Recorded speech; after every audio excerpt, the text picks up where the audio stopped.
Alright, press that red button.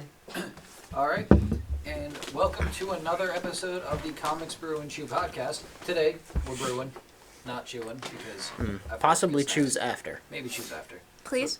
We'll have to choose a place. I like that reference. Hey! What are we tacoing about? Ah, Hulk giving Scott Chinese. tacos. I had Jenny's last night. I can't have Chinese. It wasn't great. But seeing how nobody watched our last episode, because it came out a couple days ago, and we have like 13 subscribers or whatever. We had somebody watch it. A friend of mine watched it. Oh, did they? I was going to say, the view is probably me clicking on it to see if anybody else watched it. I don't think the algorithm counts that. Well, if I watch it from... No, yeah, because I'm the only one signed in, I think. Yeah, I watch it from my normal YouTube account. So that would count. But because nobody watched it, but nobody else asked for it, we're going to do a little more today. Hey! With Watchmen. Arguably, the most boring book I've ever read in my life. Oh, it's like a slog, but it's an interesting slog. It's an interesting slog. I loved it. Listen, Look, I read it and I loved it. I've been reading straight through since 1 o'clock to try and finish it. Oh, so sorry. Wait, where did you start from if you started it at 1? Tell me where... What is like, yours like look issue thicker 8, I than think she mine? was. I think I got some extra stuff. Oh, yeah, you got... Fred's is a little thicker than mine. How many Is C's? yours DC or is yours Vertigo? I think they all say DC now. I got this probably in 2008 or 9. Does it have, like, the soon-to-be a major motion Yes, picture? cover. Does it? What's up top? One of Time Magazine's 100 Best Novels. No. Oh. So you must have just... This must was- have I think been this right is- before yeah. that printing. I think- soon-to-be yeah, I major read it for motion picture summer by reading. Zack Snyder. I'm pretty sure I read it for summer reading. I know I read this, Batman Year 1, and American Born Chinese, which is a really I read good about American Born fucking Chinese. That's fantastic. great. We should do a podcast on that. We could. I have it. My local library has it. What's the other? That same guy did another one. Did he? That's all It's I've read. I think it's called Game Over. The cover looks like a Game Boy. okay. That one's really good. I read- That'll hit you. I That'll hit managed you hard. to sneak it past the teachers, and I did American Born Chinese 3 years in a row for my summer reading. Unbelievable one. I worked moderately hard in high school and barely passed. In that same vein, I recommend Barefoot Gen. It's about a kid. It's literally his autobiography, but done in manga format, who survived the bombing of Hiroshima. He was behind a cement wall in his school, Jesus. and he literally had to walk through the chaos and watch people dying from radiation poisoning. Speaking of radiation poisoning, Dr. Manhattan.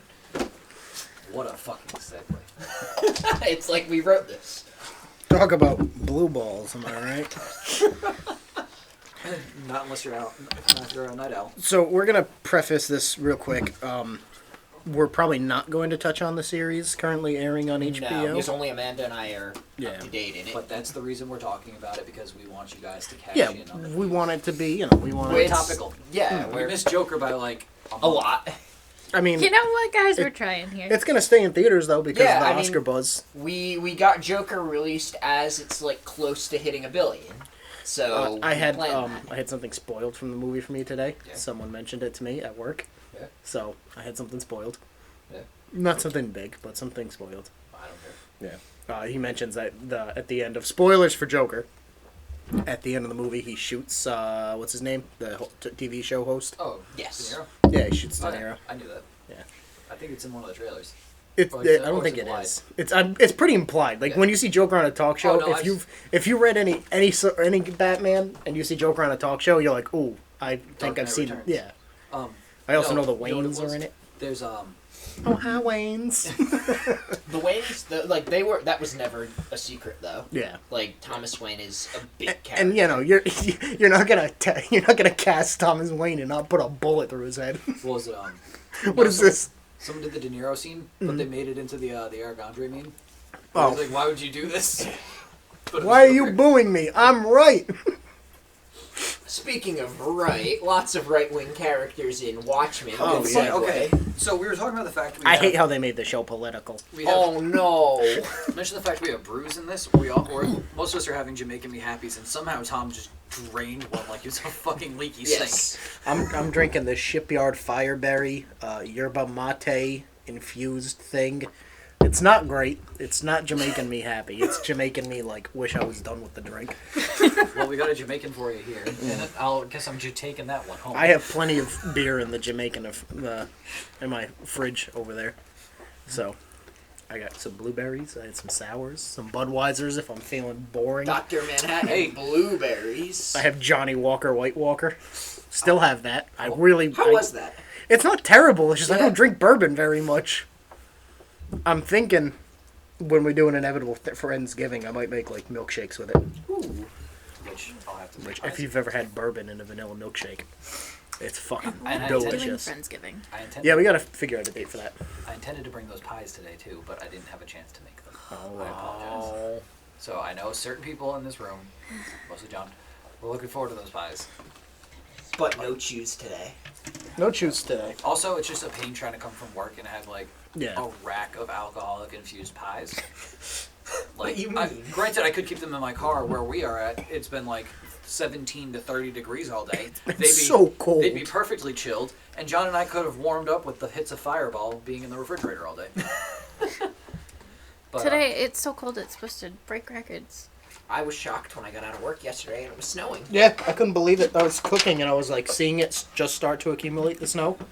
And I was like, wow, that's weird. It's just starting to accumulate. And then 10 minutes later, it's like my deck looked like it was iced. I could believe it because the news was saying it was going to snow, so I was like, it's going to snow today. Speaking of news, a lot of news in the A lot Watchmen. of news. Lots of news A in lot of, Watchmen. a lot of old news in Watchmen because Enough about us. man, I'm not gonna lie though, our boring ass lives are probably more interesting than this book.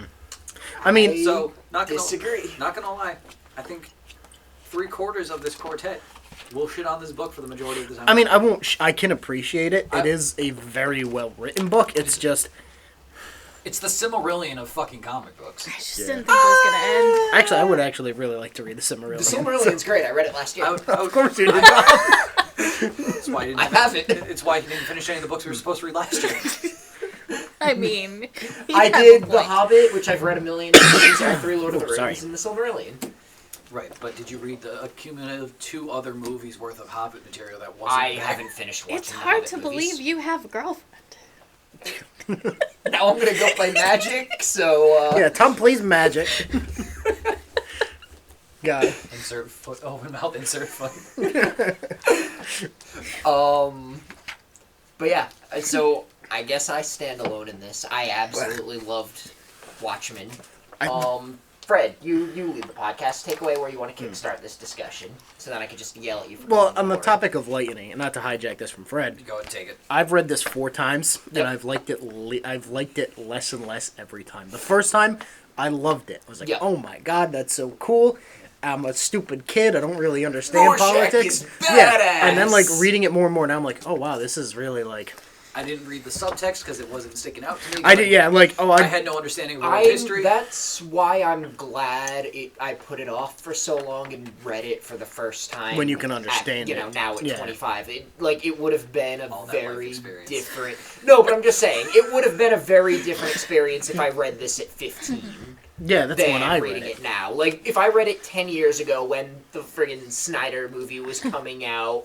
That's like has like the edgy this is really cool trailers. I will say that I appreciated issue 6. The whole Rorschach Rorschach's Dusty history. issue. Oh. I thought that was a really That's a cool issue. Oh, the I'm not in here with you. You're in here with me. Yeah. God. And he like breaks the guy's thumbs, ties his hands to the bar, and like, we're just gonna have to cut your hands off. I'm like, brutal. Preferred the movie version where he takes the deep fat fryer and fucking throws it in the guy's face. He doesn't have the book. No, I know, but it's more fun to watch in live action. Yeah.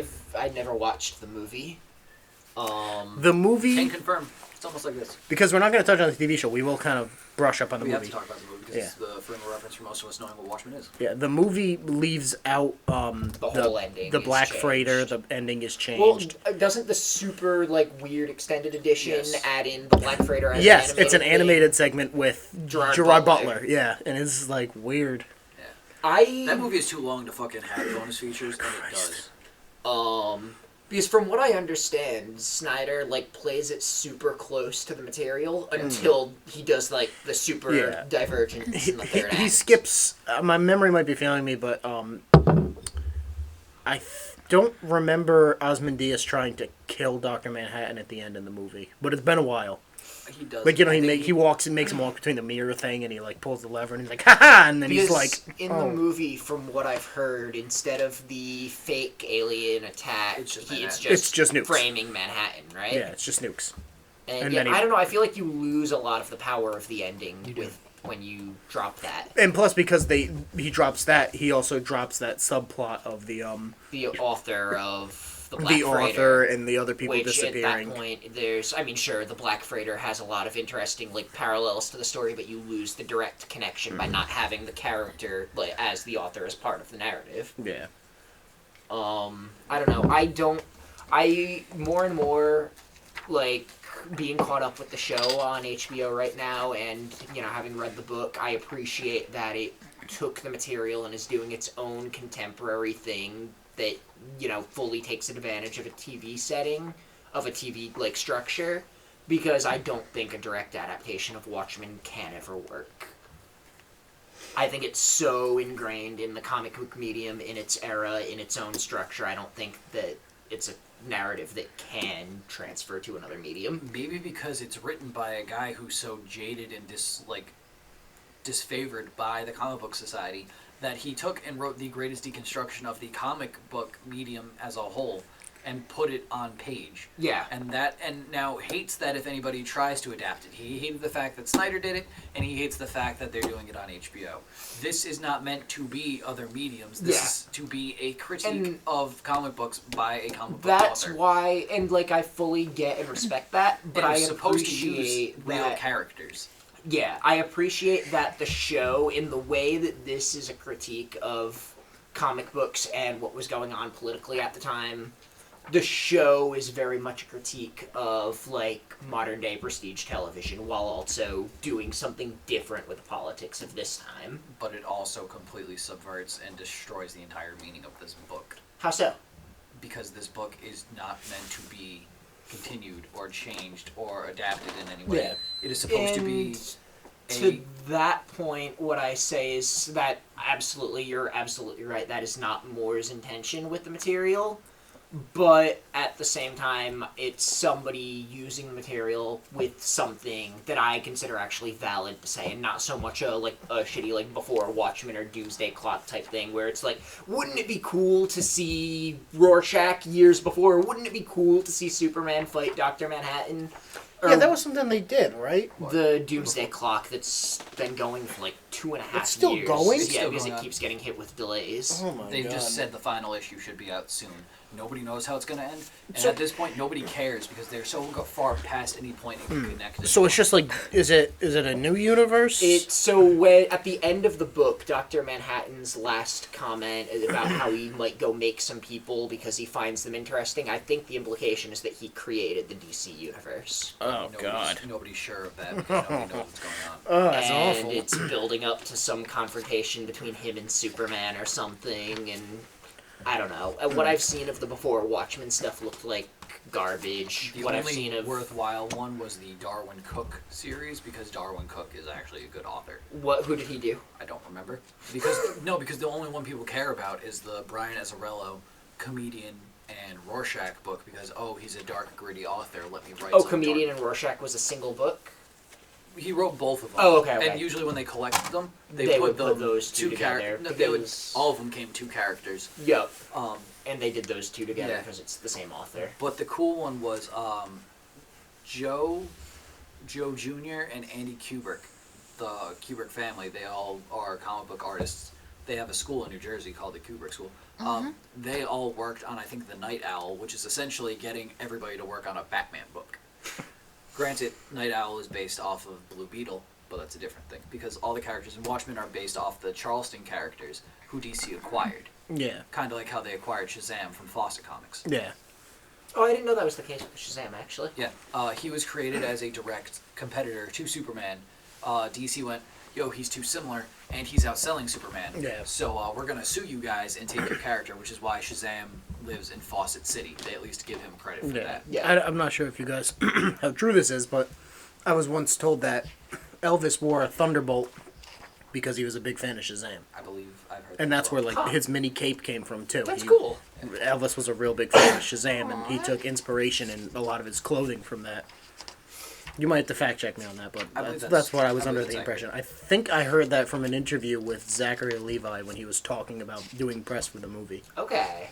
By the way, perfect casting. Oh yeah. Zach Levi's. See, I'm not. I think we went over this, but Shazam was a movie I was like, that's gonna suck, and I ended up loving it. That's how I felt with it too. Fucking remember, everybody's like Shazam's. I'm like, this is gonna be good. I got hope. I still don't think he was like perfect casting for the character, but I couldn't think of someone better, so it works for me. I found a list of the top 10 differences between Watchmen comic and movie by IFC. Ooh. This is a very, I don't know. The biggest change in the level of superhuman strength is greatly increased in the film, which is something I remember when they bring it up. So that begs the comedian question punches there. through a wall. Oh yeah. So if Zack Snyder was willing to go full, like, whereas in the book they're just people in costumes, and Zack Snyder goes to these absurd Snyder extremes. But then why was he so reluctant about doing a giant alien? If he's gonna do all of this ridiculous stuff with the characters. He wasn't very against giant things because we did get giant blue Dr. Manhattan dick. Yeah, in the in that Vietnam scene. No, not to spoil No, he wears anything pants from in the that show, scene. Yes. but there is a massive blue Dr. Manhattan dildo in the show. Interesting. Like, definitely. Is it just something like in a store in a window? It's a character owns it. God, that's weird. For specific. Well, no. It'll make sense. Yeah, it actually does. The more I hear about this Watchmen TV show, the more I'm like, oh, someone already made a sequel to The Boys. That was quick. It's part The Boys sequel, part Watchmen sequel. But another thing on that list that I remembered, because, like I said, it's been ages since the movie. In the movie, Rorschach... In the book, Rorschach, his defining moment as a hero is when he finds this child molester. Yep. And in the book, handcuffs him to a stove, lights his house on fire, gives him a hacksaw. Yep. And he's like, figure it out. Yeah. In the book, in the movie, he just kills the guy with the meat cleaver. Hits him in the head like 7 or 8 times. And thinking about that, like, Rorschach is not afraid to kill. In the book, they mention that several times. Yeah, he's killed plenty of people. But, like, I don't know, that's just not a... I don't like that adaptation. He's more fucked up in the head than to just straight murder you like that. Like, he's gonna... Because he waits outside the house for the guy, too. And it's like, okay, he's gonna wait outside. And see how this plays out. Because this psychological thing going on with him. Because he likes to be in control. Like, and even at the end, just to jump, like, to the end when, Ozymandias enacts his plan and whatnot, and Rorschach is the only one defiant to the plan, because he has to be in control of the situation, it's all kinds of wrong, Ozymandias' plan, but it does It's means to an its end. Effects. Yeah. And everyone, like, you feel really shitty reaching that end point, where you're like, I see why they're playing along, but, like... Yeah, you're like, he did this awful thing, and then you realize that, like, he did it for the betterment, like, every single... Progress at what cost. You don't close this book a fan of any character, unless you are reading it at, like, 15. Like, you close the final page of this book, and you're like, these are all awful fucking human And it's beings. like, the closest you could get to a good guy would be, like... Night Owl or Silk Spectre. But even then, like... Night Owl is just... Night Owl is, Silk Spectre's cheating on Dr. Manhattan. Yeah. Although, it's weird, because she kind of, like, breaks up with him in a way, and then... Does. Yeah. Well, let's see. He goes to Mars, he breaks up with her. He's already over. He's not really even... a person. Enough of a person to... God, he goes to do another planet. Yeah. But it's okay, he brought her to the planet after, and forgot to give her oxygen. New planet, who dis? I'm gonna go make Imagine him on people. Tinder. He's got like 3 of them all on the phone at once, like swiping right. Want to go make some people together? Like not like babies, like actually create. Not a in the race of fun people. way. Like I'm going to like smash 2 corks together and. Yeah, he's an interesting character. He's just like I love how he's just like everyone accuses him of knowing what's gonna happen, and he's just like I know everyone's puppets. I can just see the strings. Yeah. So he doesn't know. He's like omnipresent, but in a weird way where he can't stop stuff. Yeah, and it's interesting too, like, But is it a can or is it a won't? But the other thing is, like, he can see all the strings and he can see how it's gonna go. Is it a can? Is it a won't? Like, is he too afraid of the not? Like, he's a man of science, first of all. Yeah. His dad was a watchmaker who said that all time, like, there is only time. That is the only constant, which would implant in him that knowing is the most important thing, and the only thing that you can know is that there is the flow of time. Yeah. If he were to change the course of events, would he not do it out of the fear of the unknowing? Like, if he were to create, like, a divergent timeline where, like, he stops Ozymandias and doesn't see what happens, is he then afraid of, like, what would come because he can't see the possibilities beyond that? Yeah. Like, and it's a really interesting concept with all that to throw it into. Like, up until his creation, the story is basically real world. It, like, there's no superheroes. It's people in silly costumes that are getting cartoons based off of them that are beating up bad guys on a regular basis. Yeah. There are those that are, like, tougher than other people. There's, like, I don't know if it's Hooded Justice or if there's another character who's a cop by day and then at night becomes his vigilante and uses his training in order to, like... Is that Captain Metropolis? Might be. Yeah, Hooded Justice, I feel like the show has some potential to explore, actually, in a really interesting way. If some of the signs they're laying out actually mean what I think they mean. The only one I feel bad for is Dollar Bill. Dollar Bill. He was the superhero, quote-unquote, that was hired to guard the bank. Because, you know, even the bank needs to get in on this superhero action. I love it. And his cape gets caught in a revolving door while he's stopping some guys from breaking into the bank, and they shoot him. It's almost like a weird, it's almost like a weird, like, play on, what was that JC comic we read? Where everyone becomes a superhero. Is that Kingdom Come? Kind of.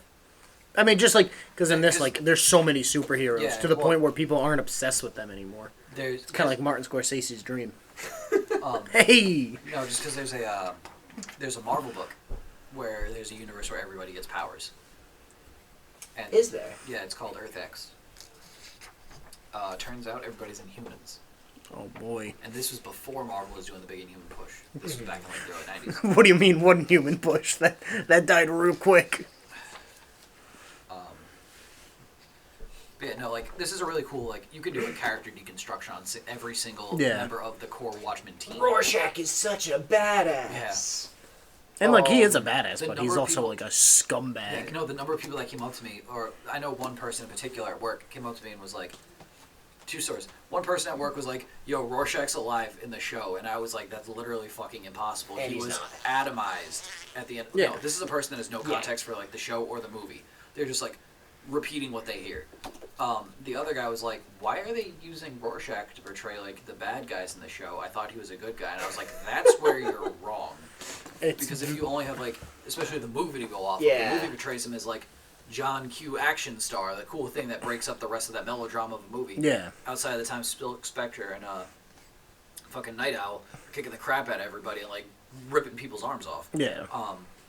He's like, oh, I'm so cool, I'm so edgy, I'm the Question, but my mask changes, which is, like, the dopest thing, by the way. Which is, and the book explained, is, like, coming somehow from, something related to Manhattan. It was a fabric that Manhattan used his crazy powers on. And then they were like, oh, it's too ugly. And then Rorschach, like, he's like, I stole the dress, and then I cut it into a mask. And before that reveal, because that info doesn't come until, like, 3 or 4 issues, or even, I think it's issue 6, actually, the one that gets into his backstory. Yeah, they don't even brush on that in the movie. Like, as I'm only, like, 2 or 3 pages in, I'm like, his mask is changing, like, the ink blots are changing. Frame by frame. And I don't know if that's, like, a story. No, but that's what I'm saying. I'm like, I don't know if it's, like, a narrative thing or just an artistic thing. Like, I wasn't expecting them to ever acknowledge it, and I thought it was just a really cool artistic choice. It's like he had a cool idea for a character, but didn't want to give him any kind of crazy powers or something like that. So he just, like, oh, the mask just... Well, because he was also based off of a character who has no face. Yeah. And that's why I thought it was very much... Like, I don't know how the movie handled it, whatever. I love the reveal that he's just this regular-looking guy, and it's regular. Like they remark on it several times in the book about how ugly Rorschach is. Yeah, ugly, but like at the end of the day, he's just a guy. Yeah, And it's he's also a guy you see all throughout the book. But he's not holding up the sign. You don't know it's him. But that was so fucking cool. Such a cool revelation. It just makes me think like I don't know. It's just because he is this. I don't know quite where I'm going with this, but yeah, unsettling. I don't know. I wouldn't call him a regular guy. There's a lot of trauma and a lot of opinions. He's a degenerate. Yeah. He is almost despicable. Almost. Very. Yeah. He's they don't harp on it so much in the movie, but in the book he makes comments that he makes a comment and seems to dislike the idea that Adrian Ozymandias is gay. Right. Yeah. And he's like, I'll have to look into that. And it's like, well, like, why is that such a big? Why does he have to look into that so much? But then again, the dude likes big cats. Leave him alone. Big and cats that he biologically engineered himself. Yeah. Bastards. But that's also, it's cool because we can look at it from a mind frame of 2019 reaching almost 2020 at It's this point. so crazy how relevant this book still is. No, it's crazy, but at the same point in time, like, the values that were in this book, especially portrayed by a lot of people, are now, in some regards, a more minor mindset, or minority mindset. Yeah. Like, homosexuality, at least where we live in a more liberal part of the country. Yeah. Thankfully. So it's a lot more accepted around here. I'm not saying, like, anybody in this room doesn't accept it, I'm just, like, overall accepted. I know where I'm from in the locale area and where that paints me in a specific light. Well, I mean, I don't think your locale actually has that mindset. No, but it's just like it's a local running joke about, I'm from, as I like to say, where we're just white enough before dating your cousin is acceptable. Yeah, it'd be like if the South was transplanted into Rhode Island, but not super crazy South. We're probably like the South Carolina. Yeah, I mean, there's like still broken down cars in the front lawns and stuff, but it's not like there's some good parts of it. Yeah. Not my part, but no, I'd say you live in a nicer part. I'm midway. Yeah. Because I'm like halfway between the farms, but on the other side of town where all the lawyers and doctors live. Yeah. Like, because there are some parts of your town where like there are just trucks on the front road, and you guys got dudes spitting into a tin can 10 feet away. I know. I live with my brother. Does your brother just chew on straw? Does he think Ozymandias? I'm sorry. Does he think Rorschach is the coolest? My brother would be Rorschach. That's Fred. Outside the fact he's not a ginger. Like, I got all that. Yeah. So aside, I mean, going back to the powers thing, Manhattan's the only real one with powers. Yeah. And like when he disappears, it causes such an upheaval power shift that it's so funny because America freaks out because America's like, they're like, shit. The Superman is real and he's American is their whole phrase that they coin when. So when like Dr. Manhattan leaves, the Russians invade Pakistan. Afghanistan. And no, it's Pakistan then Afghanistan, and then they're just taking over the Middle East, and the Americans are like shitting themselves because he was their nuclear deterrent. In this world, we won the Vietnam War because of Dr. Manhattan, and Vietnam is now a state. Is it really? Yeah. Huh. I don't. I know that's something the show gets into a little bit more, but that's also part of it. I don't think the book mentions. No, I'm pretty sure it mentions that we have. I don't know if it specifies it as a state. They mention that they won Vietnam. Yeah. They never go into that. They okay.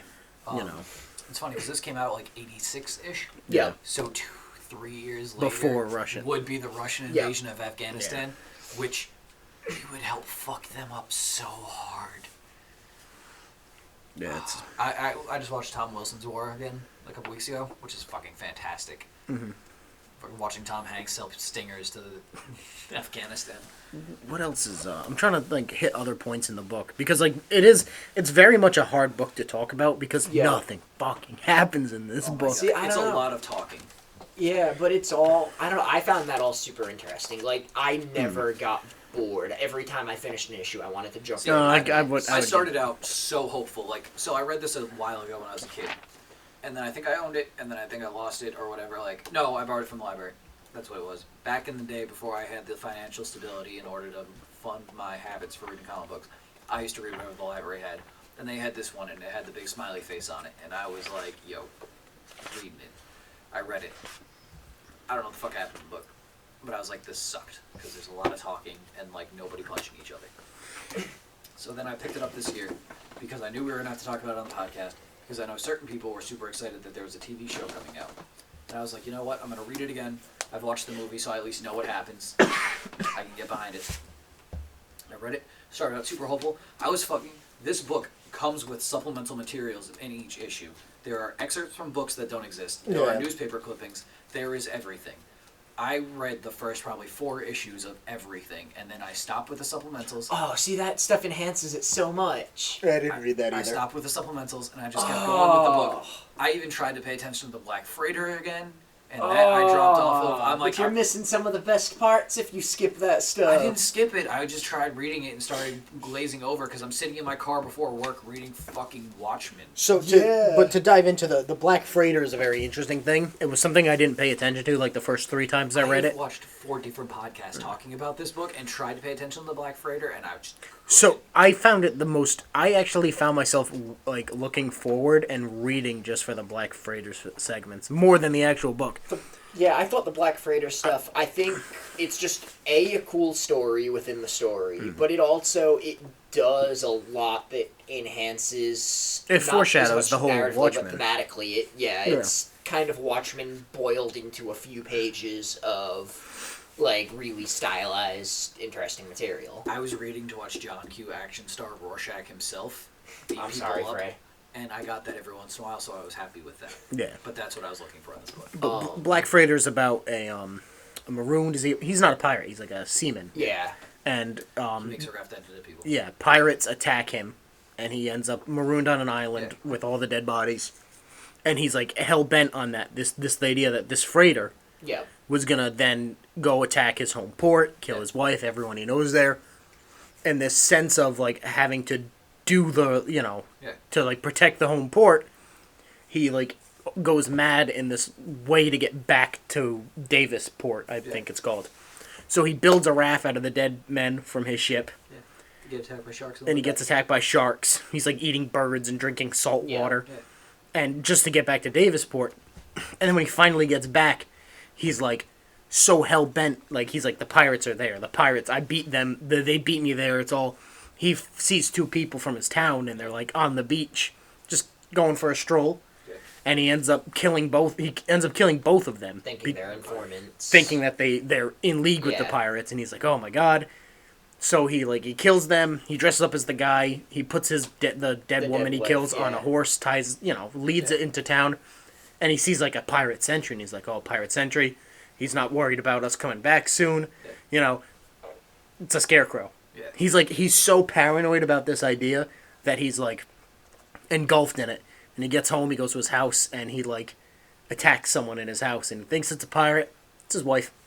And his kids show up. It's more interesting when you tell it than it is written in this book. Yeah. And it's also interesting just in kind of a meta-narrative way where, like, comic books in the Watchmen universe completely make the shift from superheroes to pirate media. Yeah, what's the other? It's pirates and, like, what, musketeers and, like... I think it's mostly emphasized on pirates, but there's been some other things, too. But it's just because, like, superheroes are a thing that exists now. And because so it's a thing, people don't want to read it. It's every day. Even though they still keep trying to tout it as, Saturday morning cartoon starring Ozymandias. Ozymandias has this weird, like, meta line of, like, toys and stuff. Toys and all of that. On the other hand, it's not that weird, at least for me, because knowing the history of comics, like, hey, superhero comics are like the most prevalent, but like romance comics, horror comics, pirate comics, cowboy comics, like those were all things. Those still are all things. And it's cool though seeing that the pirate comics have like in this world are the number one. Oh, what was that? Pirate comics are number one? Oh god, why'd you say that? You triggered him, Tom. And also with Ozymandias' like toy line and cartoons and men's fragrance lines and this and that and whatever. It's cool to, like, not cool, but, like, cool from a writing perspective, because he knows all along what his plan is and what his endgame is and what he's gonna do to the world in his attempt to, quote-unquote, save it. And through all of this, like, way that he's kind of shaping pop culture and, society in the process, he's grooming people towards his inevitable outcome and his inevitable conclusion once he drops the, massive dead alien squid in New York. And it's like when he makes the shift from the nostalgia cologne to I forget what the replacement is, but it's like a brand that's like looking out to the future. Because he always has his eyes on that end goal and where he sees things going, and the squid, all of those, I think it's 3 million whatever lives lost, is all a means to an end to get him to where he thinks the world should be, because he, even more so than Manhattan, who literally has the ability to shape the world and life into whatever you see that a lot. He doesn't, again, Ozymandias doesn't have superpowers. He's just like another typical Batman. And he's the world's smartest man. He's quote peak, unquote. yeah, he's like peak physical condition. But to like get an idea of where the world's going, he just sits down in front of a wall of televisions and watches them. Yeah. And he has these 3 scientists with him, and like, oh, what do you see? And he's like, oh, I see this, And he like explains what he sees from watching the television. Not how he does it, just. Yeah. And then that's how they decide when to make their plan. And Ozymandias turns out to be the antagonist, in quotations, because he's the one who Rorschach thinks there's someone going around killing former superheroes, because the book and movie start with the comedian's death, and Rorschach goes on. Died in New York. A comedian died in New York today. I'm totally not Batman. And then there's the whole thing with comedian and Sally. And the sexual assault there, but then the fact they harp that on that a little bit more in the movie. Stays with him, and they have a kid who doesn't she didn't stay with him. That, she's very defensive. Yeah, she him. does like when she finds out he dies, and also she like kisses his during the sexual assault sequence. He never actually gets far enough to do anything, so them conceiving the baby had to have come after, so she gave him the time of day after that. Yeah. And it's interesting.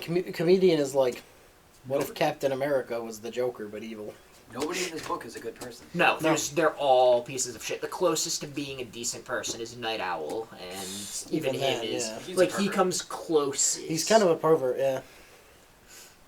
Well, I mean, Dr. Manhattan, like, when he first meets Silk Spectre, and, like...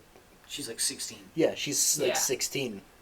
And it's just like, that's weird. And he just doesn't age. And that's like with the girl before her, when she started getting older and he was staying the same, and it's like, I'm bored of you now. Yeah. He's an interesting... Manhattan's an interesting character. Again, not so much... I would say maybe Manhattan would be the closest thing to a good guy in this book. I don't know. Because Manhattan doesn't care. He observes, like, think about the scene in Vietnam where, comedian got the woman pregnant and she's trying to get him to stay and he just shoots her. And Manhattan could have done something to stop that, and he just watches and observes and makes note. I hate Manhattan. He has no humanity. Yeah, he's but he finds the concept of humanity so interesting that he's going to go and make his own. It's like studying ants. Like, it's literally what it is. He just kind of watches. He builds his weird clock thing. It's probably because he was so fucking boring beforehand, before he got turned into a superhero. He's like, I like clocks and I like science. Like, good for you. In any other universe, you'd fucking have spider powers. Then it'd be worth fucking reading. Yeah, but I don't know. Yeah, I guess Night Owl or even Silk Spectre. Silk Spectre too. She's not even that, like, in terms of, But I mean, what's her biggest vice outside of like wanting popularity? Like, smoking. I was gonna say smoking and promiscuity. Yeah, promiscuity is a very different thing nowadays than it was in 1980s. She is probably she's probably the best of the bunch. But again, they're all just so like jaded, and I mean, she has every right to be jaded, especially once she learns where she comes from. Because she was forced into the superhero life by her mother. She was forced to train. What's Silk Spectre's biggest sin? I want to be my own person and not confined to a home. Fucking women's liberation in 1986. Who'da thunk it? Yeah, her mother. Crazy man. I know. And then thinking about that, like the early days of superheroes with her mother, and then there's all the stuff with Night Owl, and it does something interesting in regards to how the media is not, how it kind of skews information and doesn't convey things to the fullest extent in the scene where the guys on the street get word, oh, Night Owl went and, broke that Rorschach guy out of, confinement. So they're like, let's go. Night Owl lives up the street. Let's just go and fucking murder him. Yeah, and they go and kill the original Night Owl. Because it's, like, nothing good happens in this book. Yeah, it's very... One good thing happens. It's a very bleak outlook on superheroes, which is often not something you see. I know I've had this conversation before with some people here. I don't like this book that much, but I do like what it stands for. Yeah. And that is the tonal shift of comics and the legitimacy of comics at the time it came out. Because for like 30 years preceding this book, comics were a joke. I mean, comics still are considered a joke, but they're a joke that make you multi-billion-dollar movies. Yeah, I mean, I would say, like, now more than ever, they're moving more back into mainstream. They're moving into mainstream, they're moving into some level of acceptability because people are deciding to use them for smart things. Not that they hadn't before, but there was always that air of illegitimacy. This came out during a streak of really good, really dark books that got people to pay attention to the medium. You had this, you had Dark Knight Returns, and you had Year One all come out around the same time.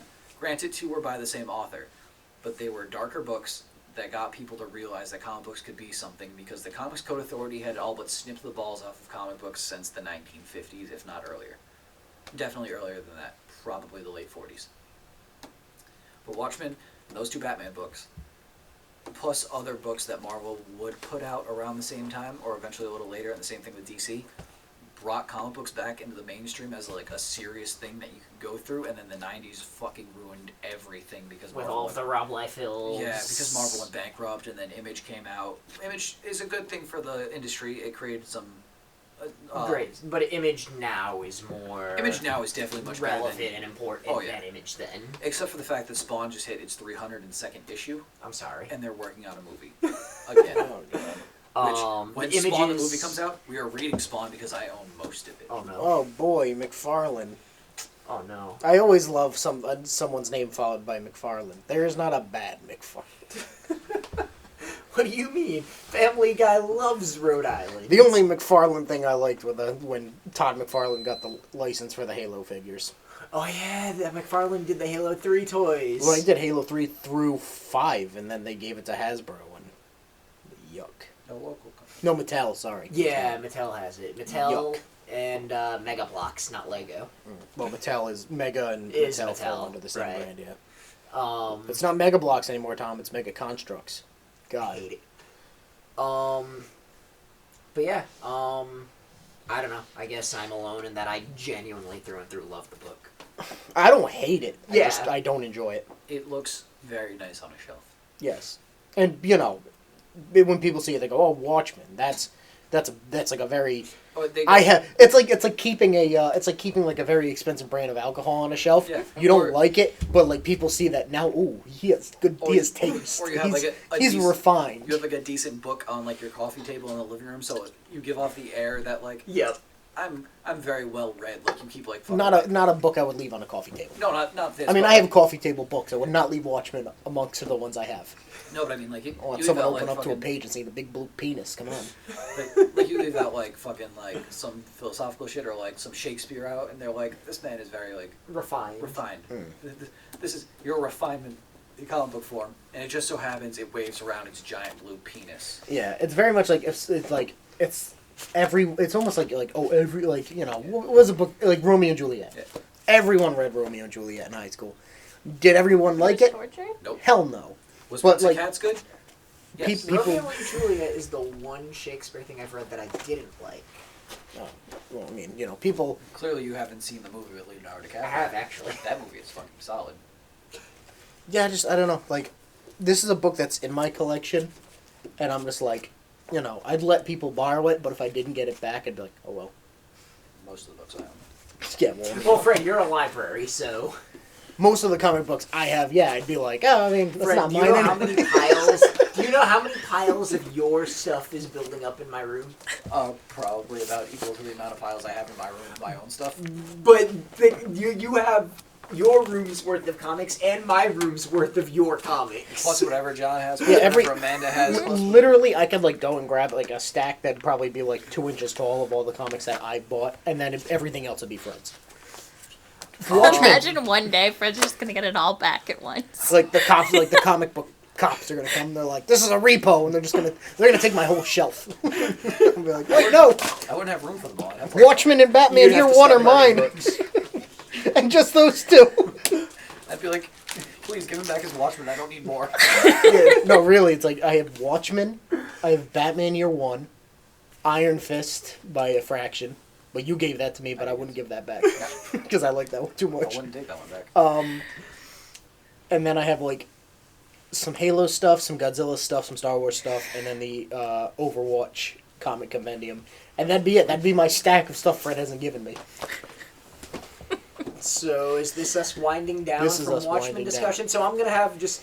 So I am going to say, I know Fred is very against it. I know Alan Moore is very against it. I think the show is doing some really interesting Hey, Fred's not against the show. Yeah, but I absolutely understand that mentality, though. I'm going to stand up for Fred here. Fred doesn't, watch stuff when it's prevalent, unless it's, really big, like Avengers or a Marvel movie. Even then, he doesn't see those opening night. Yeah. Unless it's Thor. Yeah, Fred still hasn't seen Joker, and there are people who are like, "Oh, Fred just doesn't want to see it because it's insulting his comic books and it's just Fred doesn't. He's on strike. Do that, yeah. Tom doesn't. Fred's a purist. He's a gatekeeper. He doesn't want anyone to enjoy anything. But Fred has work tomorrow, so Fred can't go to the movies. Fred sits there and goes, "You filthy casual." I read my books. But just. I really do understand and sympathize with Alan Moore's view on all of that. So I've seen the first episode of the Watchmen TV show. The biggest applause I gave it was when it came up with the creative property of Dave Gibbons. Just Dave Gibbons, which, by the way, we didn't fucking talk about at all. What is that? The art in this Dave book Gibbons' art is fantastic. It's so amazing. Good. This set up that format. It didn't create it, but it established the 9-panel grid. And it had which Tom King has used to no end and is killing the impressive nature of. It had this really cool too. It felt both very retro, but also super contemporary of its era at the same time. And it could kind of bounce back and forth really, really seamlessly. It could get really stylized at some points with the Black Freighter stuff. And granted, it did go back and forth. He does have full page splashes. He does have diverse pages. But the way he flows action through or uses a 9-panel grid to create a full page splash at the same time, you don't need Alan Moore's too many words in this book, because you could just have Dave Gibbons draw the whole thing. The layers of stuff in the background that Gibbons puts in, which is some of the stuff I paid attention to specifically that other podcast pointed out. Now that's why I want to do a reread, because I was so your first read of anything is always much more surface level. I want to pick the book up again and go through it again I know it's not just Gibbons, because I know Moore writes pages of scripts for each panel. Yeah. But there's the Gordian knot all the time.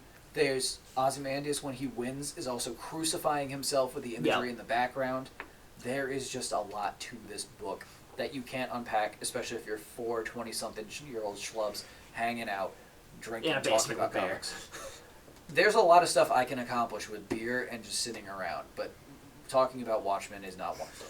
But yeah, I really do think that the show has taken the material. I'm very appreciative that it's not a straight adaptation, because that would never, ever work with this material. It is so ingrained in the comic medium. I see it could work, but people have made the argument, and I kind of agree with it. Again, I don't want to see it done, but instead of it being a 2-hour long it would have movie, to be a miniseries. It would have to be a miniseries, which you could do, a 12-part miniseries, each chapter being an hour. So that's what the show is. The show is basically a miniseries. Lindelof doesn't really have plans for a season 2, and he said if he were to ever do a second season down the line, it would have to be something totally different. But he was approached numerous times in the past to adapt Watchmen. Yeah, I read the things up. By the third time, he finally agreed, but under the pretense that he would not be adapting. He wanted to take something about how the book was so contemporary when it came out, and he wanted to do that. He wanted to, dissect TV the way that the book did the comics. he didn't want to be beholden to, like, the characters as they were. But he did, especially, like, the very last page of the comic actually sets up threads that the show would go on to follow, with Rorschach's diary or his journal or whatever getting out there in the public, and that's used as sort of the frame of reference for this super right-wing KKK offshoot. And the last page mentioning that Robert Redford would be, in the running for president, that, he's the president as of the time of the TV show, actor Robert Redford. So obviously he lost a lot of terms between the 80s and now, but, he's finally in there. And I'm really just interested now, 4 out of the 9 episodes through, in what the show has to say, both about the original material and what it has to say about today. It seems to be, its main point has mostly been racial tensions in the U.S., but there's a lot of other underlying stuff going on in the show as well. Do they give us a date in the book for when it happens? For what? For that ending? Yeah, it's November 2nd, I think. Not It's too early long in after November. the squid attack, I don't believe. The squid attack, I say loosely, because the squid doesn't attack, it dies as it enters our universe, or technically it just gets transported there. Yeah. And I want calamari. you want some, like, calamari from another dimension that killed half of New York? It's not from another dimension. They just mashed a bunch of animals But together. CRISPR. society believes that it's from another dimension. Yeah. And the Watchmen, those wonderful, super heroic lads, didn't tell the public otherwise. Yep. No, just because I'm wondering, because it's November now, when we're recording this. Yeah, And because Halloween is when they kill. Halloween is when they break Rorschach out of prison. Yeah. And then they spend a few days laying low, and then they figure out it's Ozymandias. So Yeah. it could be around when we're recording this, just because I know there's a big sign But on the convention there center. is a little bit of a time jump after, the squid, and then the time where the kid working for the newspaper, the super right-wing newspaper, publishes the Rorschach Just stuff. because there's November 2nd Pale Horse in concert with Kristallnacht, Good Jesus. right? And then, what's the movie theater showing? The Day the Earth Stood Still. Which was the original one was the 50s, and then Scott Derrickson did a remake with Keanu Reeves that was not good. No, I'm aware. It's Yeah. funny that's... Because that's literally what's happening in Yes. the book. Yeah. And The Day the Earth Stood Still was 51. Very good movie. And the Pale Horse being death, and Kristallnacht being of, like, no consequence. It's just really weird that they'd have a band name that. But, Yeah. Well, Kristallnacht has a lot of, Oh, there's connotations to it, obviously. Yeah. But I'm just... In regards to a giant squid monster destroying millions of lives, that would be Marvel Kristallnacht with Hydra. Yeah. There was something I wanted to bring up real quick. I don't remember. I kind of lost it. Yeah, I don't know. There's some kind of point I wanted to make, but it's gone now. Oh, it was something I enjoyed was Ozymandias telling Night Owl and Rorschach his master plan, and then they're like, "You realize we have to stop you now?" And he's like, "I did it 37 minutes ago." And they're like, "No, you did not." And then it starts cutting to like 37 minutes ago, and we see what happens, and it's like that's such a great thing because that's something you see a lot now. Is like the villain. The villain's like a cocky guy, and he's like, "Oh yes, let me tell you my whole specifically Ultron popped into my head from the movie."